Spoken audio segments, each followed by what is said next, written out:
I'm standing here in front of a few of our bucket teeth. Bucket teeth are going to be the first thing that touches the dirt. It's going to wear out probably more than any other item on the machine. This is our most popular tooth. It's going to be the Cat J series. We carry this in a rock chisel, regular dirt tooth, and twin tiger. In my hand is a regular dirt tooth. This is going to be an Esco Super V. This is a good all-around tooth that's mainly used for digging in dirt.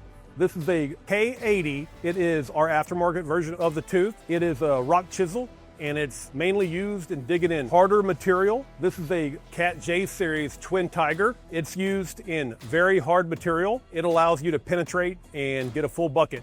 All right, guys, the main culprit of wear on bucket teeth, and the one thing that you should not do is wear too far past the tooth into the adapter. If you wear to the end of the adapter, you got to get new adapters. At that point, it's going to cost you more money. If you do it, we have them in stock as well. At Astrak, we have every wear part you're going to need to protect your bucket and get the maximum out of it.